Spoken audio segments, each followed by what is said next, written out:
Hi, everyone. Welcome to the Early Educator Investment Collaborative's first webinar on our latest funding opportunity to transform early educator teacher preparation programs through multi-partner innovation. We are really excited to have you join us today to talk about this opportunity, which the collaborative hopes will drive critical, sustainable, and transformative advancements in the early childhood workforce.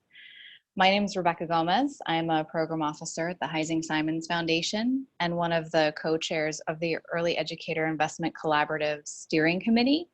I'm joined today by colleagues from Arabella Advisors. They provide backbone and project management support to the collaborative, and they're on the line to monitor questions and provide technical support. I'd like to start today's webinar with a few logistical items before we dive into our conversation on the opportunity. We have about 360 people registered for this webinar, which is really exciting. And I want to first thank you for your interest and say that I think that this is reflective of the momentum in the field to focus on the early childhood workforce. So that's really exciting. It does mean that given the volume of people, we will be placing everyone on mute for the duration of the webinar so that we don't experience any background noise. So you will not be able to speak to ask a question, but we do have a Q&A feature, which should be found at the bottom of your screen.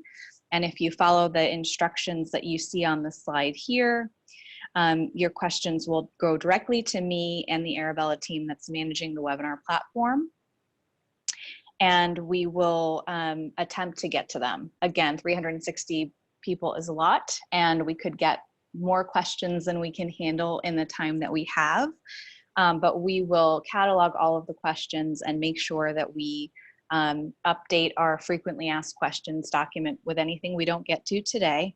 Today, we will focus on addressing questions that have been submitted to us in advance of the webinar.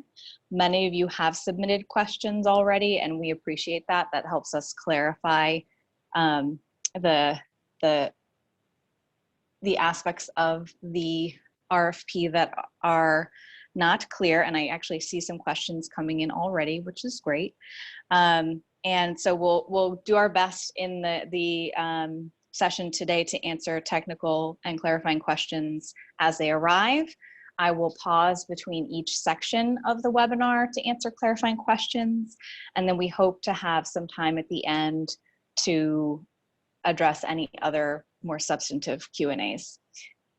If you have questions after the webinar concludes, you can continue to submit those to the email address associated with the announcement, eeiccollaborative@arabellaadvisors.com, and we'll do our best to answer them in FAQs or on the next webinar. FAQs are updated regularly. The next webinar is scheduled for January 31st. You are free to attend both of these webinars if you'd like, and it will be somewhat duplicative content, but if you want to hear the different questions that come up, please feel free to register for that webinar as well. The webinar will be recorded. That's one of the questions I've already gotten. So we will post the recording of this on the collaborative website after we are done here today. For this webinar, it's important to let you know that we will not answer questions about the merits of any specific ideas or proposals. Those are questions that will be answered in the review process by our external reviewers, and so we won't be commenting on those questions today. So let's move to slide 3. So the purpose of the webinar is to review key information on the collaborative's latest funding opportunity to transform early childhood education lead teacher preparation programs and address applicant questions that we received in advance of this webinar. During the webinar, we will first provide an overview of the collaborative, what it is. We will discuss the impetus for this opportunity and the research grounding. And we will discuss in detail who is eligible to apply for the opportunity and who is eligible to serve as a lead applicant. We'll share the types of ideas that we're looking for We'll review the requirements for submitting an LOI and preview how the LOIs will be assessed. And then we will review the timeline and budget specifications. So we'll spend approximately the first 40 minutes covering these agenda items. I'll pause in between each of these sections for clarifying questions. And then as time allows, we'll plan to leave hopefully 20 minutes or so at the end of the webinar for you to submit questions in the Q&A box on anything that we haven't covered. As I've mentioned already, if we don't get to your question on the webinar, please do feel free to submit that through the website. We will also catalog the questions, as I said, that are coming in already into our Q&A box and make sure we reach out and respond to those questions and post them. And you are free to join the next webinar on January 31st. You can sign up if you're not already signed up for the opportunity distribution list and register for the January 31st webinar by going to the Our Grants page on the collaborative website. So I'm going to turn now, Chi, if you can go to slide 4, to a little bit of background on the collaborative, the Early Educator Investment Collaborative, which I'll refer to throughout this webinar as the collaborative. The collaborative is a group of early childhood funders. Each of the funders are listed on this slide who have come together to advance the highest standards of educator quality and make those standards possible through equitable access to teacher preparation, ongoing professional learning, and a focus on compensation that reflects the transformational value of early childhood educators. The collaborative is fiscally sponsored by TS&E Mission Works and receives backbone support from Arabella Advisors. The collaborative envisions a country where there's no opportunity gap among children, where every child makes lasting gains in cognitive, social, and emotional development through their early care and education experiences. We believe one key factor to achieving this vision is to ensure that all early educators are well prepared and receive professionally appropriate, just compensation, which we know they do not right now. To that end, we are supporting the field to develop competency-based preparation approaches for lead teachers and link those approaches with compensation. The goal is to transform the system of teacher preparation for early educators so that our youngest learners have equal access to high quality early learning experiences that are grounded in the science of child development. Our work is critically important because the future of young children depends on a future that we create together for their educators. This slide outlines some of the collaborative's guiding principles, which helps drive our funding strategy, and including the funding opportunity that we're discussing today. So first, we have to ensure that young children have equitable access to diverse, racially, and when I say diverse, I'm talking about racially, ethnically, and linguistically diverse dimensions of diversity, primarily, as well as other aspects of diversity, but our primary focus is on race, ethnicity, and linguistic diversity. Access to quality educators that reflect the racial, ethnic, and linguistic composition of the kids and families that they serve.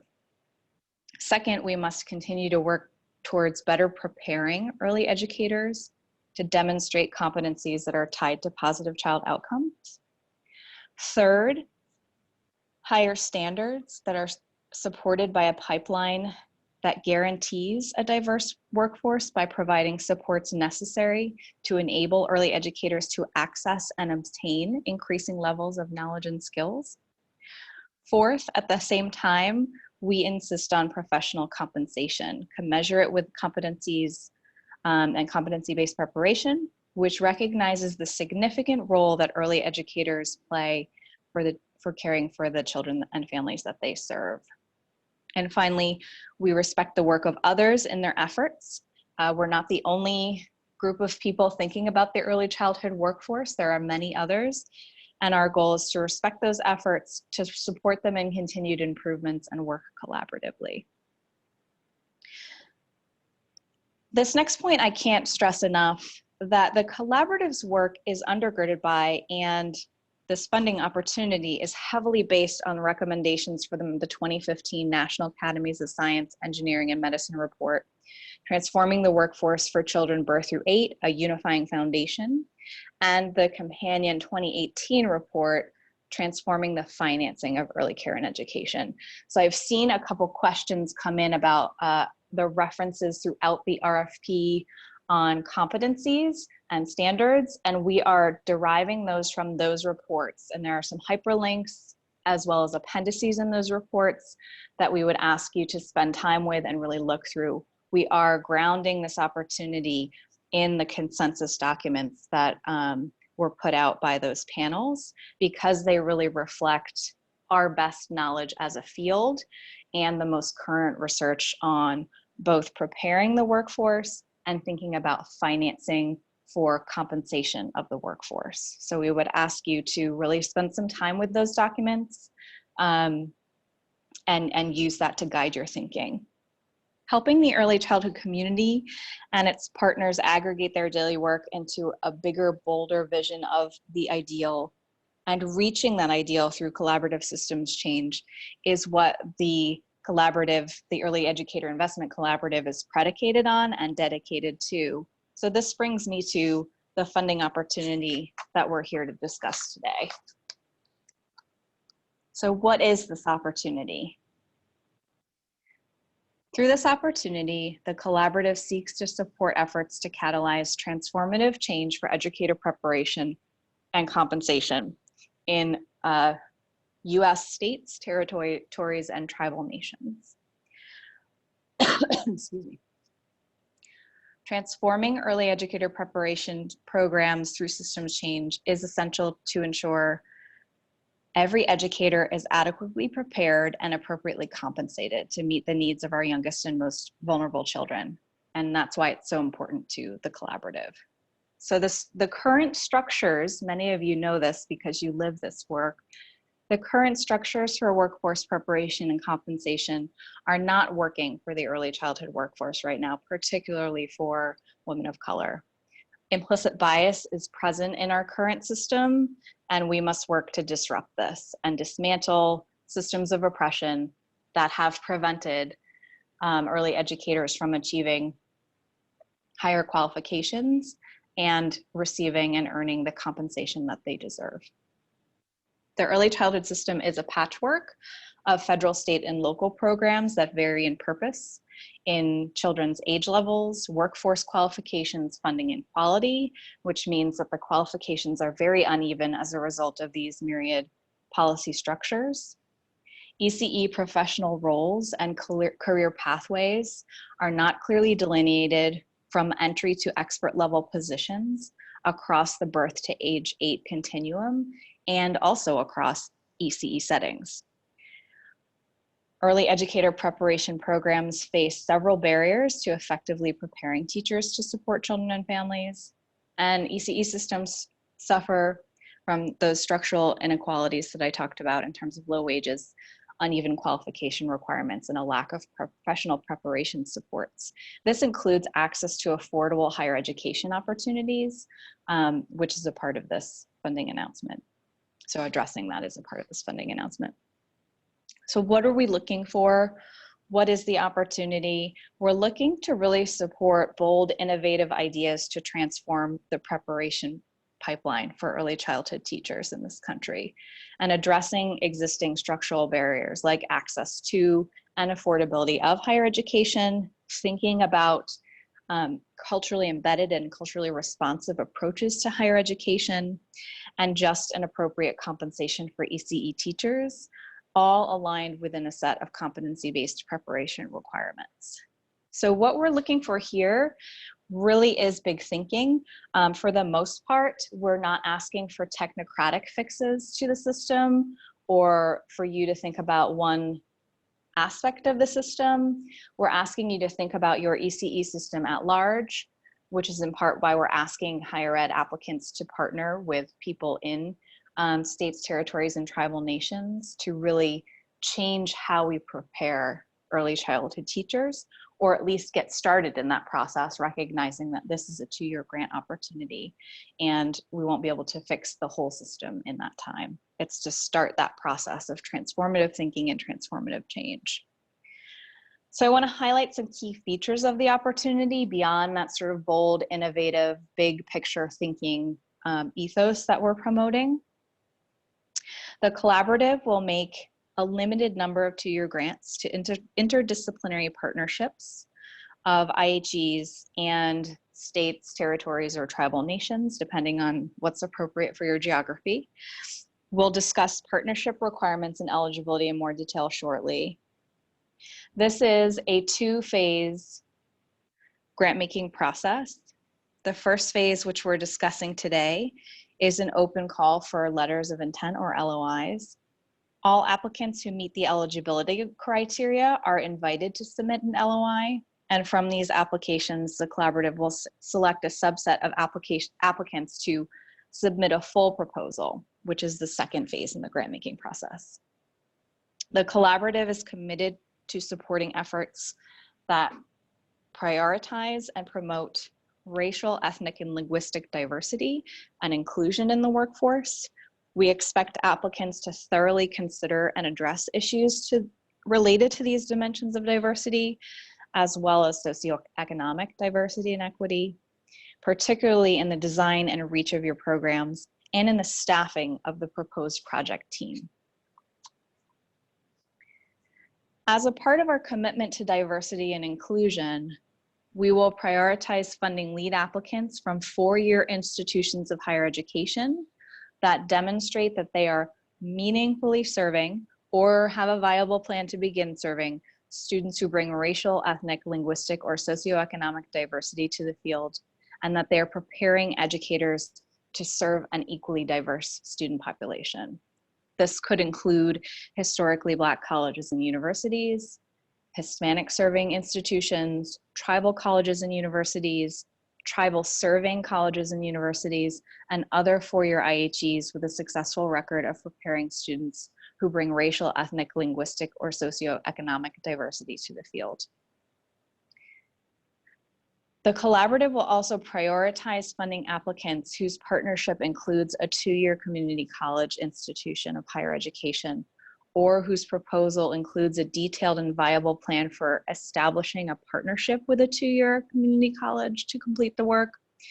This is not a requirement because we understand that the higher ed systems in states vary tremendously by geography, and that your state systems or tribal nation/territories vary in how you serve students. So it's not a requirement, but it is strongly encouraged that you develop a partnership with a 2-year community college, especially given the volume of students in early childhood who go to community college first to receive degrees before moving on to a 4-year institution.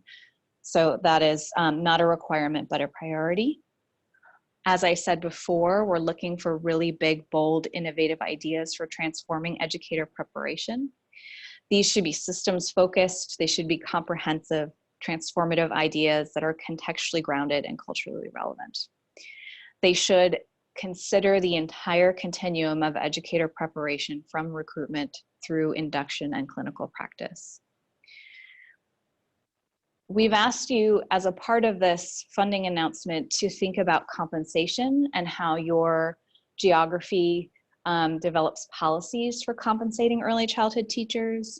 We understand that changes in compensation may not be fully realized or implemented as a result of this grant opportunity because compensation is linked to the broader financing structure for early childhood education in your geography. However, given that compensation is a necessary element of workforce stability, your proposal should speak to how your transformation links to and/or addresses the state, territory, or tribal nation's efforts to increase financial supports, remuneration for students preparing to become educators, as well as financing strategies for durable compensation of lead teachers after they graduate. We're looking for proposals that consider ways to increase financial assistance and remuneration across an individual's educational and career pathway from being a student to becoming a practicing teacher, especially when an individual is both at the same time, which is often the case for many in our field, alongside efforts to increase compensation for lead teachers broadly. Your proposed innovations can benefit individuals seeking a range of early childhood professional roles, from entry to expert level and including ECE leaders. However, the primary focus of your proposal must be on preparing lead teachers with a competency-based bachelor's degree. Your proposed plan may go beyond the 2-year grant period if the transformation will require more than 2 years to complete or will require additional supplementary funding to sustain. Applicants should lay out their vision for the entire transformation and specify what will be achieved within this first 2-year grant period with funding from the collaborative. And as a reminder, you can find complete information on this funding announcement and how to apply for it on the collaborative's website under our grants.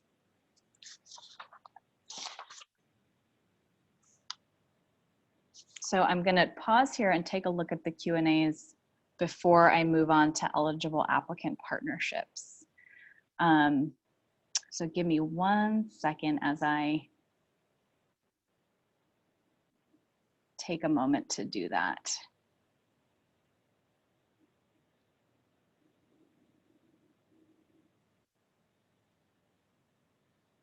Okay, some of these are substantive, which I will save until the end, but there are a few clarifying questions I can answer now. There's a question about the slides. Will they be accessible after the webinar? And the answer is yes. The recording of the webinar and the slides will be made available on our website. A few of you are asking how we're defining early childhood, and we do include children under the age of 3, and we do include children through age 8. So some of you are asking about the range, and here we are thinking about that full developmental continuum of the early childhood period, prenatal to age 8.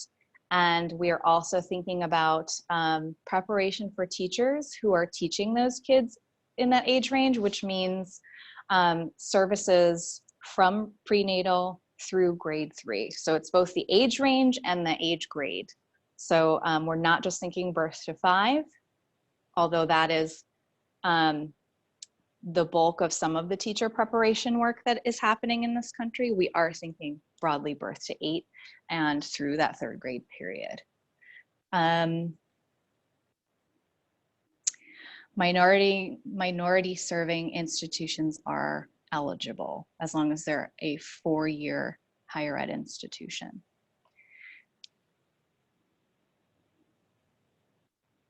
Okay, great.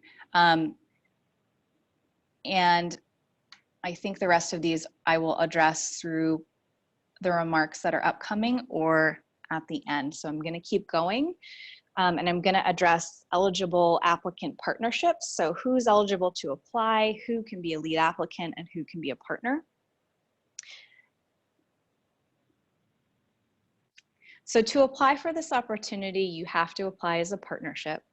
And the partnership must include at least one 4-year IHE with an existing bachelor's degree program as the lead applicant, and the state, territory, and tribal nation entity or entities that have the authority to oversee the higher education system and also have the responsibility for teacher licensure in the state. So we say entity or entities because in some locations that's one organization or agency, and in others it's multiple organizations or entities. And so you'll need to secure that partnership of those government entities with the lead for your higher education institution. The 4-year higher ed institution of higher education must serve as the lead applicant. And we've had a lot of questions about this, so I will kind of dig in here and hopefully give you the clarification that you're looking for. So this is When we say a four-year institution, it has to be a four-year college or university as the lead. We recognize that for some states, territories, or tribal nations, there might be multiple institutions of higher education that work together. There might be research institutes that are embedded within those institutions, and there might be a state higher ed system that serves or oversees multiple institutions of higher education. What we are asking for is one actual college or university to serve as the lead applicant, which means that they'll be the main point of contact with the collaborative. They will receive the grant funding, and they will be able to sub-grant or contract with other partners. And so it's very conceivable that that applicants might have one four-year institution as a lead, but might engage all of the other or some of the other institutions in the geography, as well as the state agencies as partners. But we are asking for one institution of higher education to serve as the lead.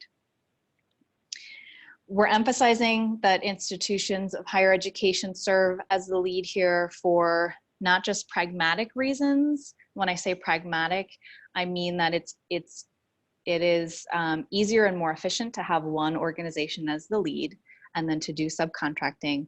But we're really asking for this also for substantive reasons, because the crux and focus of this funding opportunity asks for transformation of teacher preparation systems at the bachelor's level. It is important that there is investment from an engagement with higher education. And we thought that the best way to do that was to ask an institution of higher education that serves lead teachers and has a bachelor's degree program already, or is launching one that will be up and running by the time our deadline approaches for the LOI, that they be the lead entity. So that's our thinking there. In places where separate entities have the authority to oversee higher education and teacher licensure, or where there are multiple entities, the partnership must include all relevant entities. So I said that already, but I'm saying it again because it's important. You'll see in the optional additional partner boxes that you can include other government entities. So for example, I'm just making this up, but if the agency that oversees the Child Care and Development Fund block grant, which many of you know is the largest federal funding source for early childhood, if that entity wants to be involved in this project, but is not also the entity that oversees higher education and teacher licensure, you're welcome to include them as a partner. We hope that you would do that, but it's not required. The same goes for two-year community colleges. We have a strong preference for partnerships that include two-year community colleges, and we'll prioritize funding these partnerships, but it's not required. And you can explain if you decide not to include two-year partnerships. You can explain why that's the appropriate choice or why you think that's the appropriate choice for your geography. In addition, applicants can partner with nonprofit organizations. So these could be, I'm making up some examples here. These could be local advocacy organizations, grassroots organizing partners, childcare providers, parents, or organizations that serve and represent childcare providers and parents. Other types of intermediary organizations, we would welcome that partnership. Some of you have asked whether childcare providers themselves are eligible to apply for this opportunity, and they are not, although we strongly advise applicants to include community voice in their applications. And when I say community voice, I'm talking about early education professionals, childcare, Head Start, family childcare programs, pre-K programs, families, and so on and so forth. So I'm giving you some examples here. I did not mention the total universe of potential partners, but trying to give you a flavor of who we're looking for when we say nonprofit organizations and optional additional partners. We've received some questions about how we're defining an IHE and an education system. And we are relying on the Higher Education Act, the Federal Higher Education Act, for that definition. The collaborative used the definition found in Title I, Section 101 of the Higher Education Act. We've shared this exact text in a section on the frequently asked questions on the collaborative's website. Note that for-profit, proprietary IHEs, as defined in Title IV, Section 102 of the Higher Education Act, are not eligible to serve as lead applicants or as applicant partners in this partnership. So we are focusing on not-for-profit IHEs here. And our rationale for that is mostly that we have limited funding. We want to prioritize nonprofit IHEs at this point in time.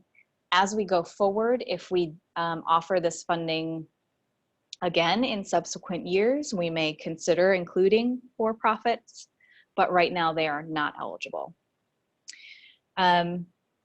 Defining an education system, as referenced in page 7 of the funding announcement, education systems refer to state or local higher education systems with multiple higher education institutions. So when I say a higher education system, I'm talking about multiple colleges and universities.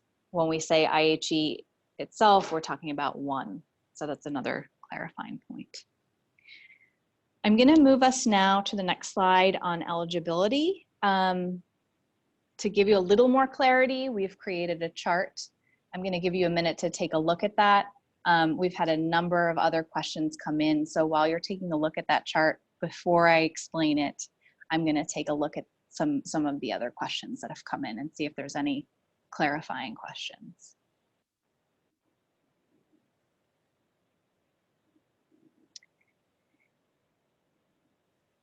Private, so I had a question about private nonprofits may have much to offer, and I appreciate that question. We are opening this up to both public and private nonprofits.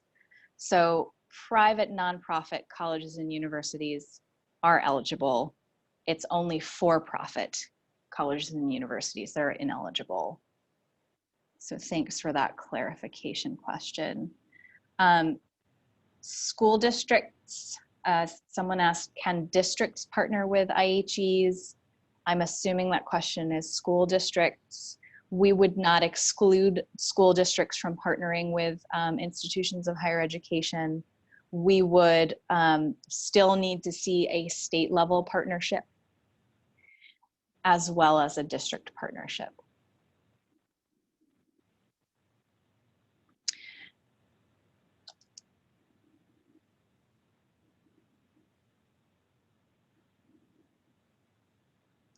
Another clarifying question on nonprofit, do pre-K through 12 schools count? Again, pre-K through 12 schools could be a partner in this opportunity, but they cannot be the lead applicant because we're looking for institutions of higher education to be the lead applicant. We do require letters of support from the state, territory, or tribal nation to partner with the Institute of Higher Education. So that's a couple of you have asked about letters of support specifically, as well as what's the evidence of a partnership. What we would be looking for is a letter of support or some other statement from that entity to show that they are willing to partner with the IHE.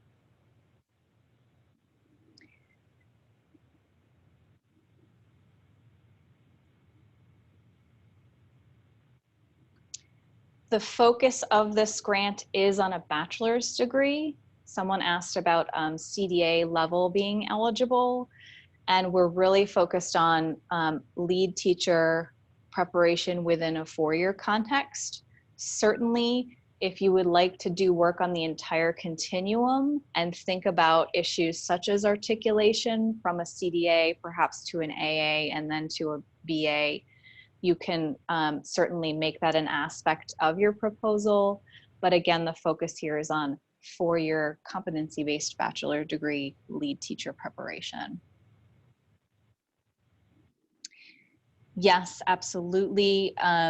when we say lead teachers, we're not excluding programs that prepare family childcare providers, because they would be serving as, among many other roles, a lead instructor in that setting. So we are not setting specific.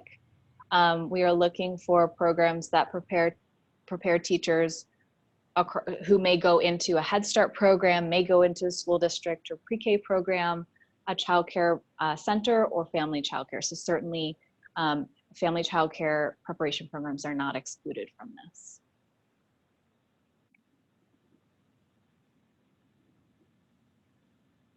And again, the question keeps coming up, do we define ECE as birth to 8? We do define early childhood as birth to 8, and we do advance a focus prenatal through grade 3 for teacher preparation.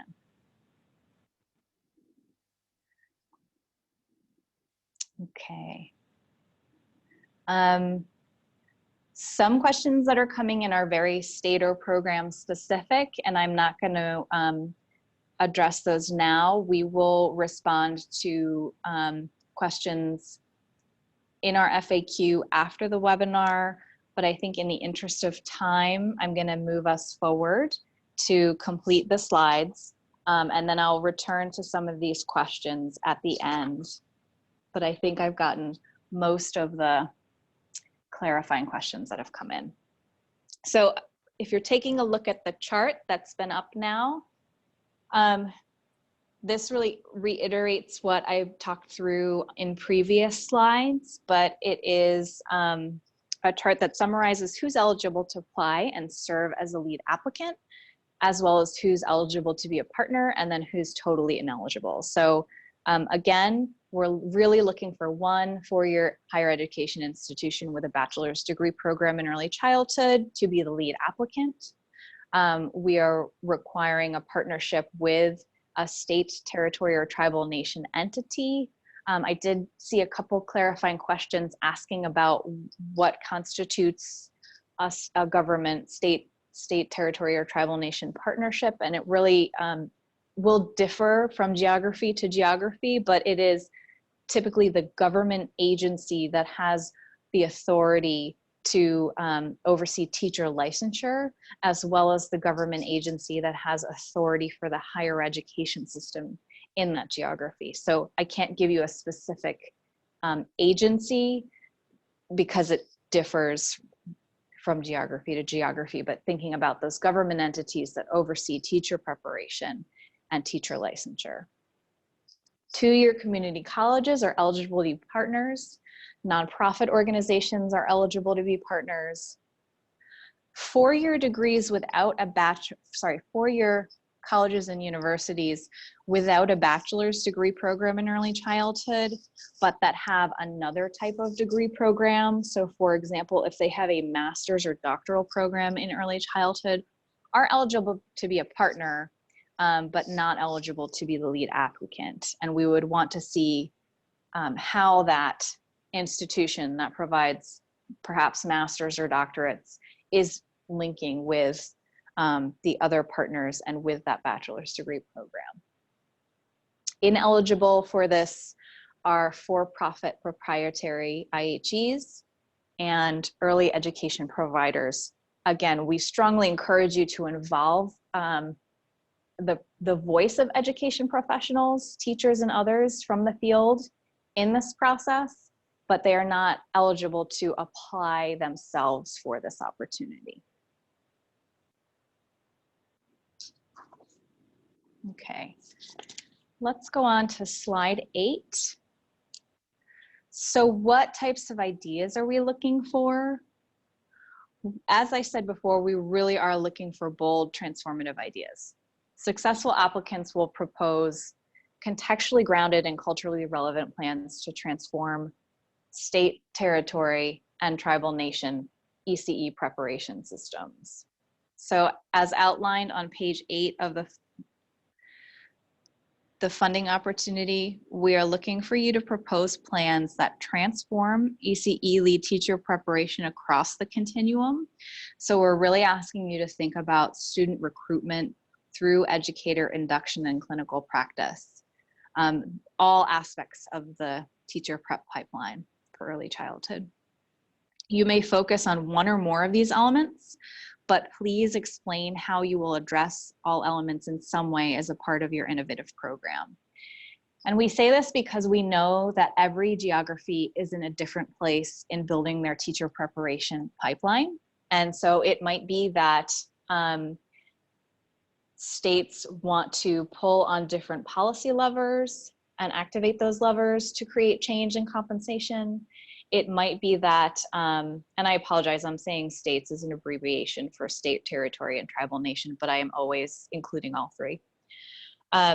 It may be that in your geography, you really need to focus on redefining the licensure, and you need support to really focus on that to make the pipeline complete.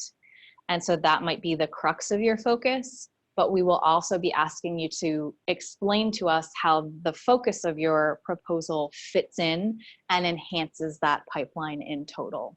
So this really is a holistic, comprehensive systems change focused RFP.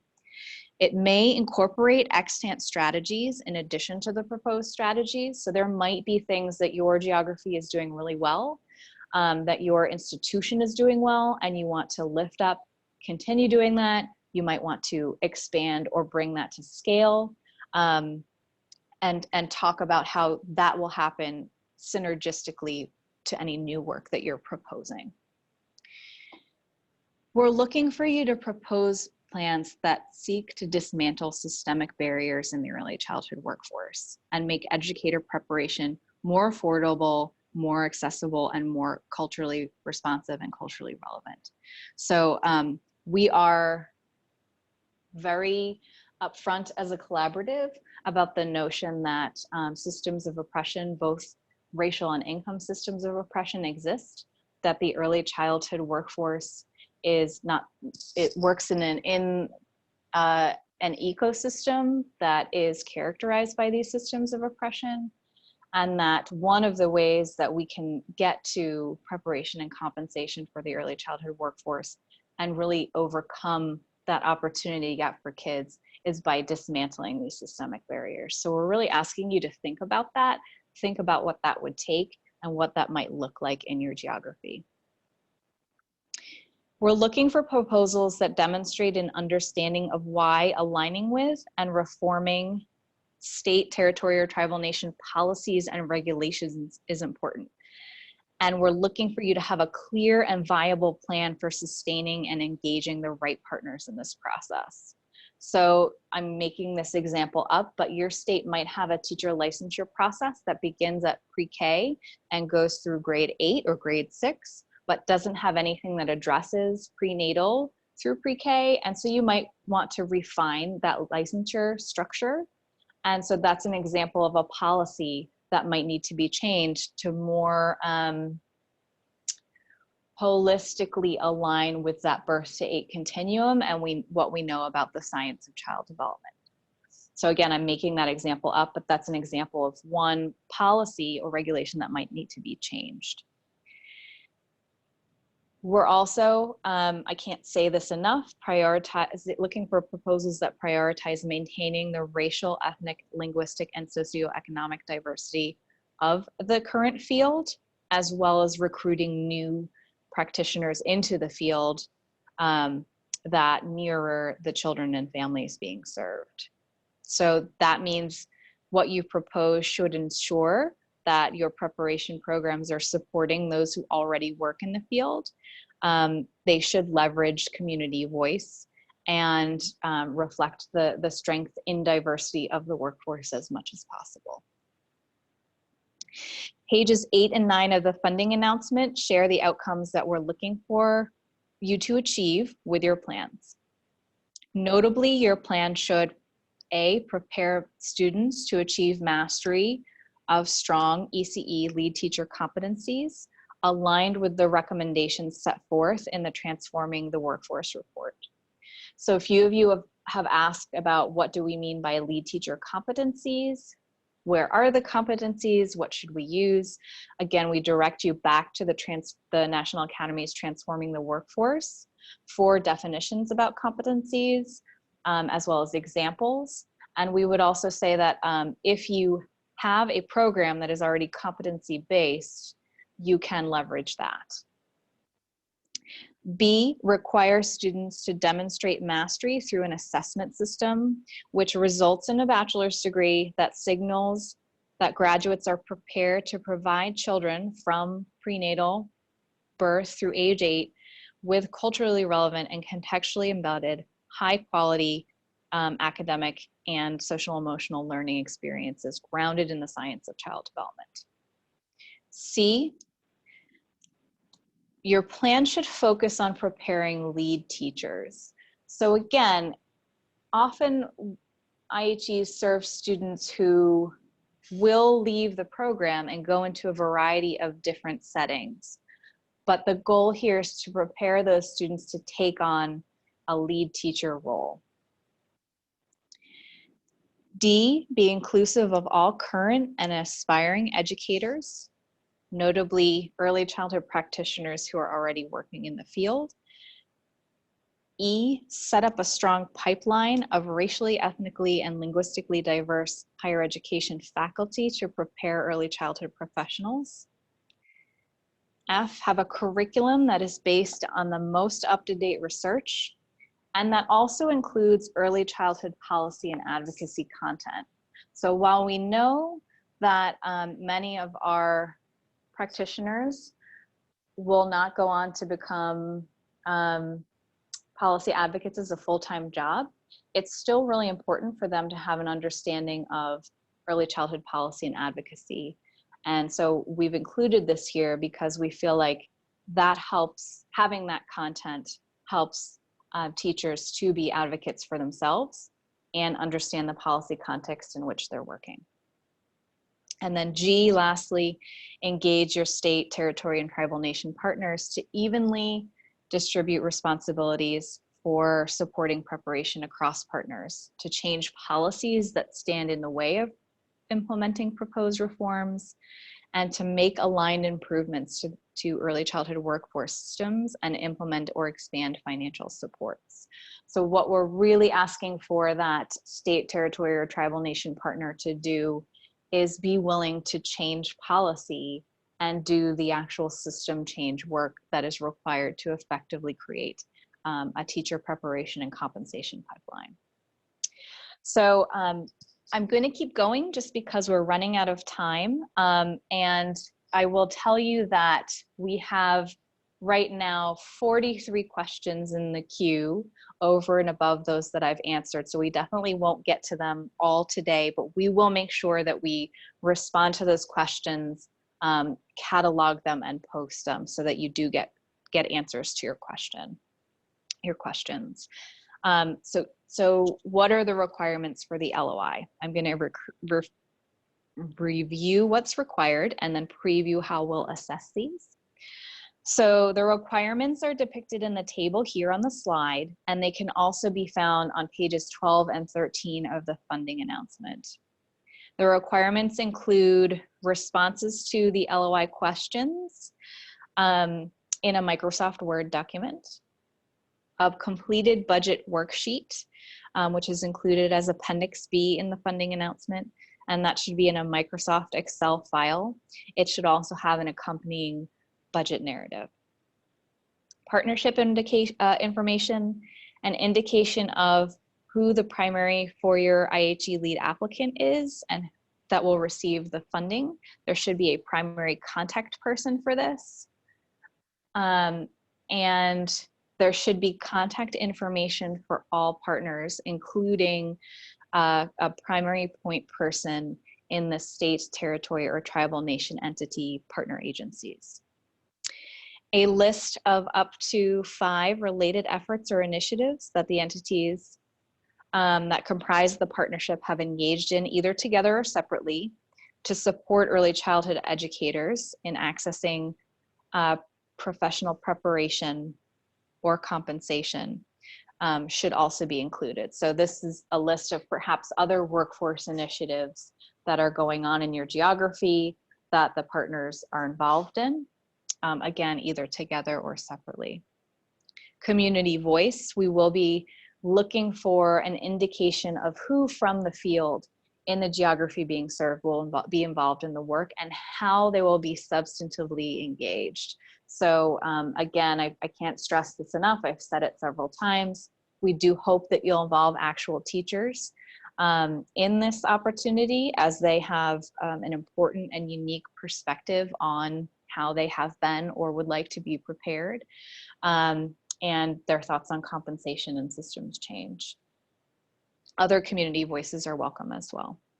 The matching requirement, we will need within the LOI responses a description of how you'll meet the collaborative's 10% matching funds requirement, and I'll discuss that in more detail in a minute.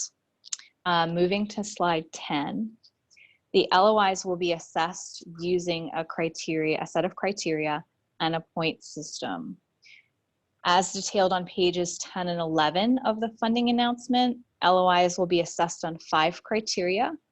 One is the proposal oriented towards transformation of the system.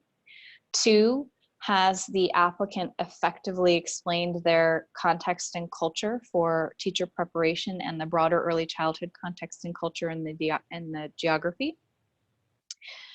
3, diversity and belonging. So how are you really thinking about the diversity of the field and how people in the field feel a sense of inclusion and belonging in the systems change process? Readiness and capacity of the applicant to do this work.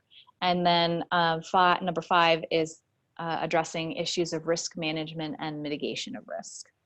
So the LOIs will be scored on a 100-point scale, but applicants can receive 10 bonus points for IHEs that focus on and include 2-year partnerships, and also 10 bonus points for their commitment to diversity.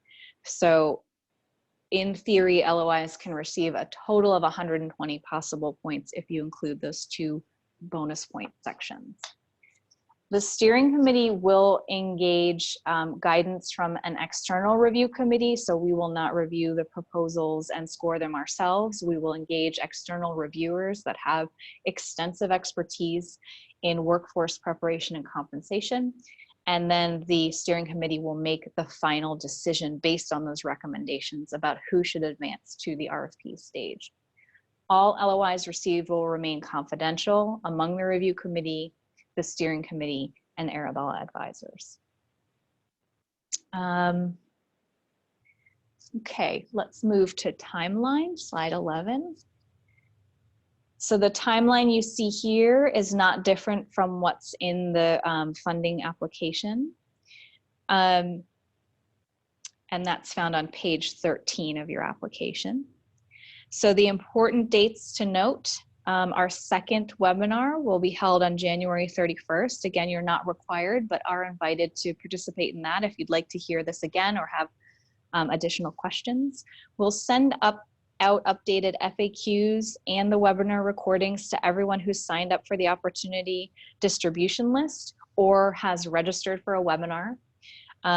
You can continue to submit questions to our EEIC collaborative at Arabella Advisors email account. On March 2nd at 11:59 p.m. your local time, LOIs are due. So please submit all components of your application to the collaborative's email address.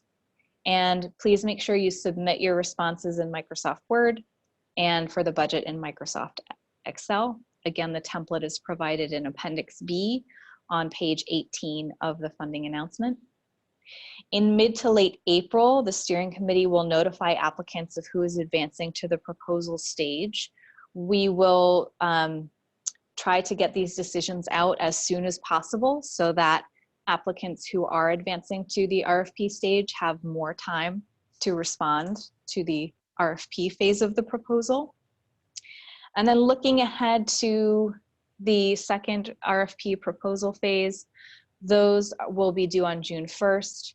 Proposal questions and requirements will build from the LOI questions and requirements, and will focus more on seeking to understand applicants' plans in greater depth. We anticipate notifying grantees in July of final grant decisions, and will make grants in approximately August. We acknowledge that any follow-up to proposal submission and the final decisions will occur in the summer when IHEs are usually not in session. So we ask that applicants plan accordingly so that they can begin working, so that they A, can respond to any questions that we may have, and B, can begin working on their proposal should funding be granted. Moving to slide 12 on the budget. I've had some clarifying questions come in on the amounts of funding, and we acknowledge that this is a little bit confusing, but we wanted to give some different ranges so you had an idea of what we're looking to fund. So the collaborative will fund a limited number of grants up to a total amount of approximately 10 million. To allow applicants flexibility to request the funds that they need to do this work in a transformative way, we have not predetermined exactly how many grants we'll make, nor are we setting strict parameters for budget, for applicant budgets. I apologize, my dog is barking in the background. How many grants we fund will be based on the scope, scale, and number of proposals we receive. Grants will vary in size according to identified need and the proposed reform stage of development, with minimum awards being approximately 200,000 to 600,000. So that's sort of the minimum in that area, and a maximum awards ranging from 3 to 5 million. The collaborative will consider funding applications for innovations at various stages of development. So this could be piloting a new idea that doesn't take a lot of funding, which is why we set the minimum threshold around 200 to 600,000, all the way up to scaling or expanding a proven initiative to your geographic early childhood system, so either state, territory, or tribal system. And that might cost significantly more, which is why we set the maximum between 3 and 5 million.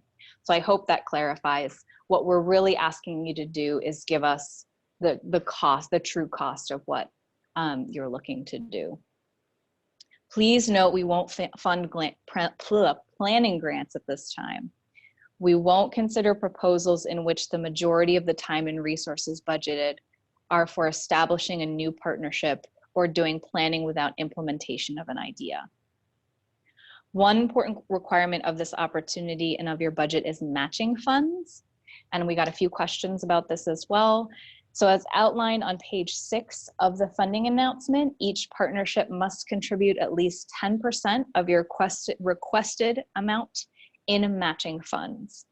To demonstrate a clear commitment to investing in the proposed reforms, a portion of this funding must be publicly available funding or funding from a participating higher education institution or higher education system.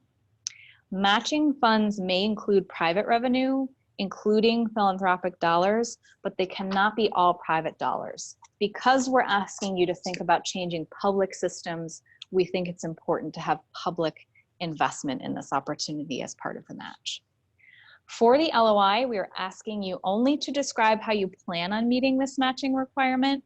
If you're selected to submit a full proposal, you must then submit a letter of commitment from the entities providing the matching funds along with your full proposal materials at the time the proposal is due, which is June 1st. Applicants should have the matching funds in hand or accessible before the end of the first 12 months of the grant period. We've received some questions about using in-kind funds to meet the match. So to dig in on that a little bit more, we recognize that the LOI says that matching funds can be real or in-kind funds, but that we are silent on how exactly we're defining in-kind or what the maximum percentage of in-kind funds can be. To that end, to clarify this, matching funds may include in-kind contributions, but in-kind funds should be no more than 50% of match. The rest must be in real dollars. And the collaborative defines in-kind funds as any non-cash contributions of value, including personnel, such as dedicated staff members or their time, goods, and services. The collaborative encourages applicants to seek additional funding as needed for their efforts beyond the collaborative's 2-year support and the applicant's 10% match, though this isn't a requirement. We would love for you to engage other partners who can think about funding this in perpetuity, whether it be a public or private partner. As you develop your budgets, 2 reminders, and this is sort of the last set of comments before we have to close. As noted, your proposed plan can go beyond the 2-year grant. I just said that. And if this is the case, we'll ask you to be really clear about what the work is that you intend to accomplish within the 2 years of the grant period and beyond the 2 years, and then what the cost is for each. Limitations for overhead and indirect rate charges are 15% or 15% of total personnel costs, whichever is lower. So I had hoped to spend the last 20 minutes or so of the webinar answering Q&As, but we have gone over time. So I'm going to close here and say that, again, we had great participation. We have a large number of questions coming in. We will make sure we get you those answers. I hope that this was helpful both in answering questions that had been submitted before the webinar, but we did at least get to some substantive as well as clarifying questions in between each of the sections. So on behalf of the collaborative, thank you so much for your time and interest. I do hope you will think about applying for this. And we would invite you again to submit your questions to us ongoing. And if you feel it would be helpful to tune in for the January 31st webinar, which my co-chair and colleague Sarah Vecchiotti from the Foundation for Child Development will lead. Thank you so much. Have a great day.